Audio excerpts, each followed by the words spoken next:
Omni Lucid presents.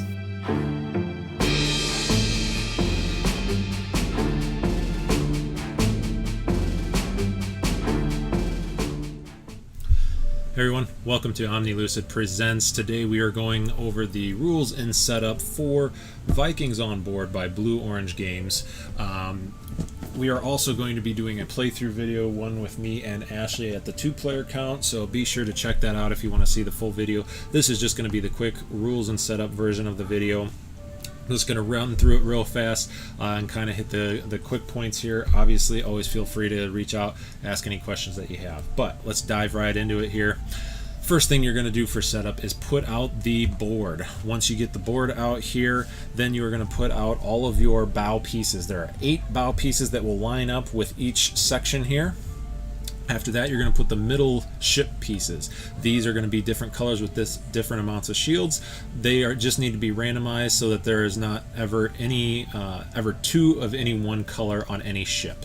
And you go through, you're going to put all those out. No matter the player count that you're at, this is a 2 to 4 player game, but no matter what, all of the ship colors are used every single game. Next, you're going to put out the black Chieftain Viking. He is just there as a marker to keep track of which side you are moving your pieces to. After that, you are going to take the goods pieces. There are larger ones and smaller ones.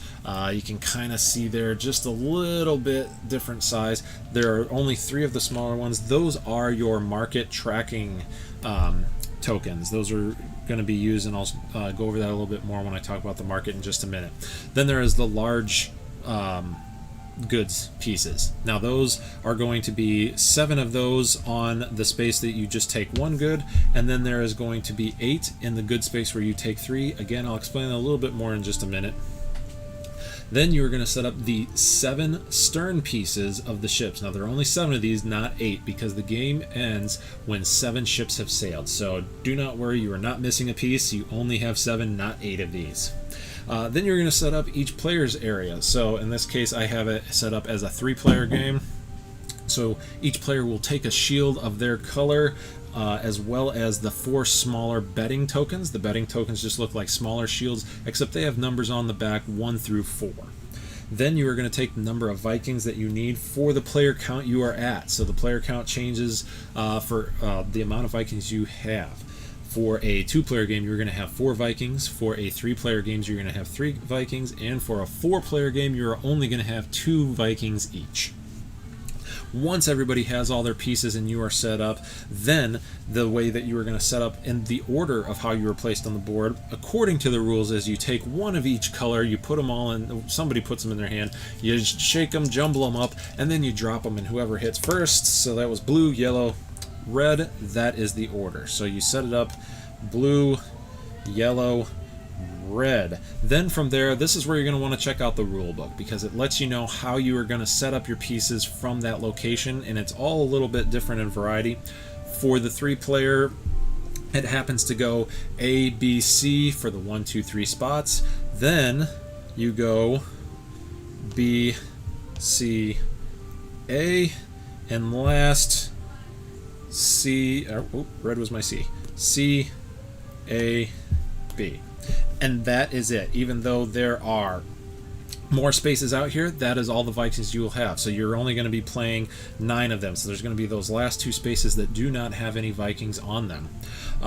Now, to get in this a little bit more, the way that you play and win at Vikings on Board, the whole point of the game is you are trying to stock your ship the best, as well as have control of it when it sails. Whoever has the most control gets to pick their goods first, and ideally pick the best goods, and potentially get more than 1. However, there are other ways to score, which that would also be when you can place bets. Now, I'm going to go through all those ways of how that works as we go through this tutorial of how to set up and play. Now, first we're going to talk about how do you take control of a ship. So, we'll go back to this. Now, I know it's a little hard to see the red on here, so any of these pieces that you can't really see, that is just the red player. So how this works is each one of these pieces does have a set amount of shields on it. Actually, we'll go back to this real quick.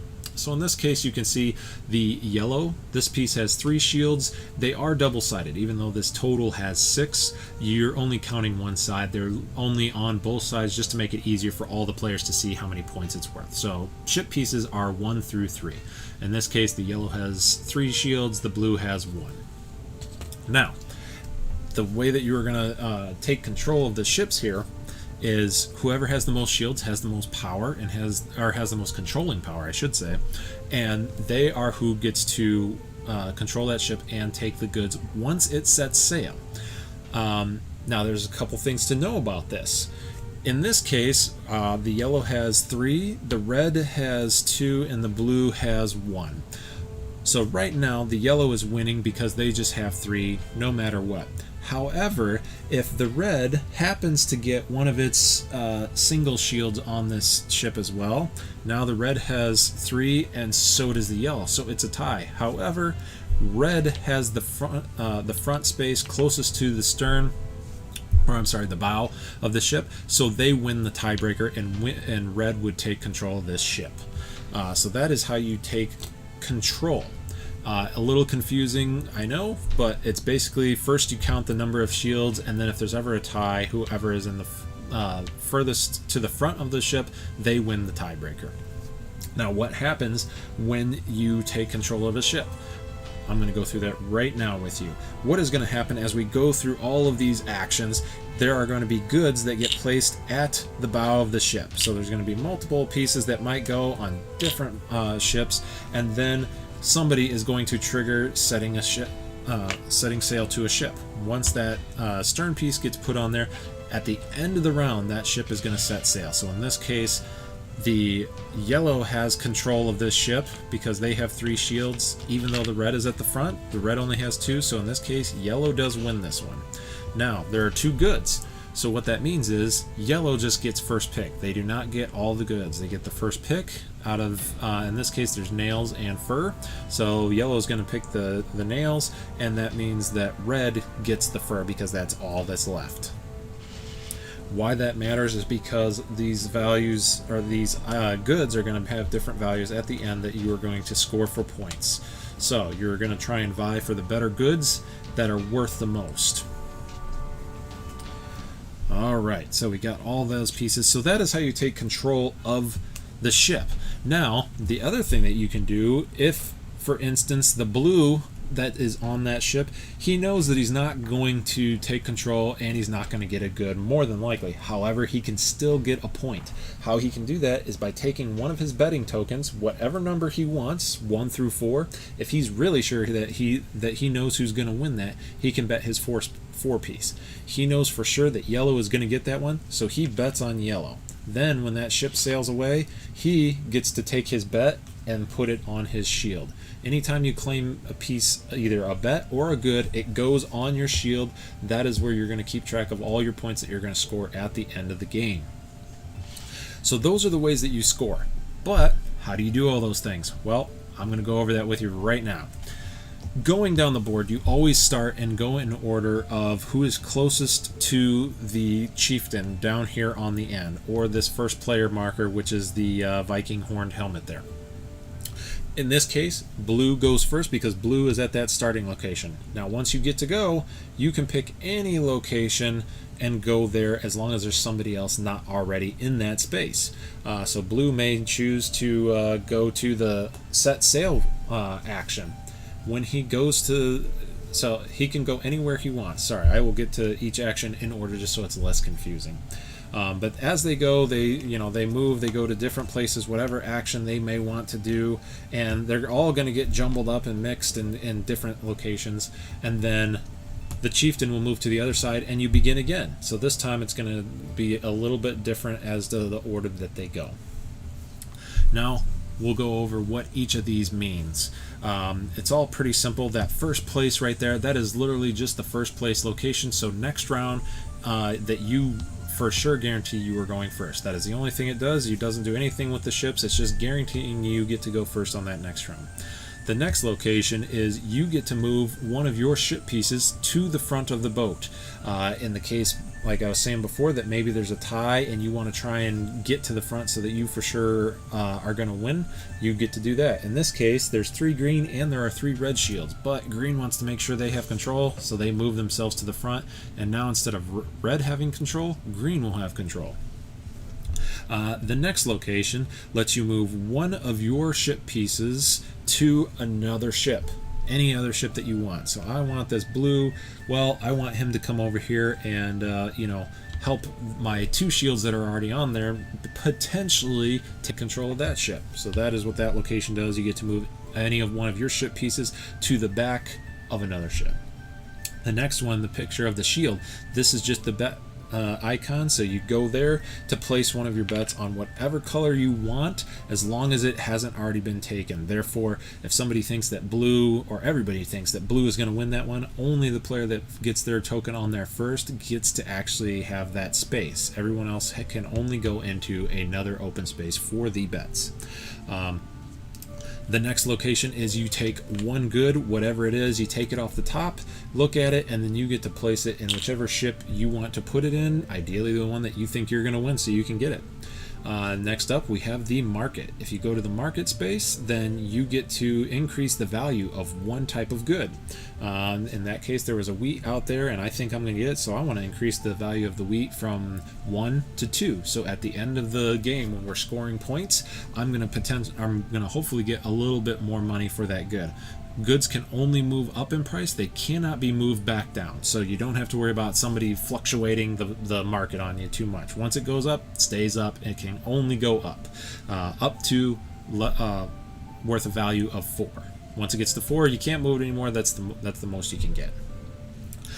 Next piece has a little rainbow color that lets you know that you can move any color ship piece to the back of another ship. So in this case where I had my blue, and I'm kind of fighting for this ship over here, well, I want to get this green player out of there, because right now they're tying me with 3 shields. So I'm going to move that green ship piece over there to a different location. That is what that one does. Next up, we have the place a bet or move a bet. Kind of the same thing. Maybe red originally thought that blue was going to take this ship, but now they're not really sure. So they're saying, you know what, I actually think that blue is going to take this ship, so they can move a bet if they want. Or if the original bet location is already taken, they can just place another one somewhere else. Now, the moving a bet is a important location to know, because for instance, if red bets on this location, that ship sails, but he bet wrong. Blue did not have control of that ship. Well, your bet doesn't go away. It still stays out there. However, if you think you know what it is next time, you can go to that move a bet location, and you can take that bet and put it on a different ship that you think maybe next time you'll actually win and get it. So that is the only way you can move a bet once it's been placed. So good to keep that one in mind. Next, we have the goods where you take 3, you look at what they are, and you get to choose what good that you place out on one of those ships. And then the remaining 2 just go back in the stack on the bottom. Next up, we have that stern location. So if somebody goes over here to that stern location, they take the stern piece and it goes in front of them for now. They do not do anything with that piece until the end of the round. At the end of the round, then they will take that stern piece and they get to choose which ship that they want to set sail. Now, there's a little bit of a stipulation there, because if there is any ship that has a good on it, the ship has to have a good on it if possible to set sail. In this case, if we had this set up, I can choose either the ship here or the ship here, because they are the only 2 with goods. So I have to choose one of those. I can't just set sail to any ship I want, unless there are no goods out there and somebody already took the set sail action. Now there's no goods out there, so I can just pick one and set sail to it. In the case that happens, basically nobody gets any points for goods. You could potentially get points if you happen to bet on the right ship to do that. And then last but not least, we have the swapping tiles, or ship tiles, where you can swap any 2. What that means is you are not taking 1 and 2. and moving them both, you are switching between two. So in this case, I want to switch the red and the blue, and you're just switching those spaces right where they're at. They don't go to the back, they switch exact locations. So that is how all of these spaces work. Now, one other thing to note is each ship can only have a maximum of 5 middle pieces. That does not count the bow or stern. In this case, this is the biggest the ship can be because you have 1, 2, 3, 4, 5 in the middle. Your bow and stern do not count, but no others can be added to this, and then it'll be set sail once somebody puts that on there. And that is pretty much how you play Vikings on board. It's a pretty easy, straightforward game. It's very chaotic. There's a lot of take that mechanics that happen. We have only played it at 2 so far. I'm looking forward to trying it out with more just to see how it goes. But just wanted to get this video out there. Like I said, me and Ashley are doing a 2-player full playthrough of the game. There are a few little bit different rules on the 2-player, but I cover those in the video. So if you guys are curious what those 2-player variant rules are, go check out the other video, and you will see us go over that there. Otherwise, until next time, this has been Omni Lucid Presents Vikings on Board. Do all the things, share, like, comment, subscribe, and hopefully you guys are enjoying what we're doing here. Until next time, have a good one.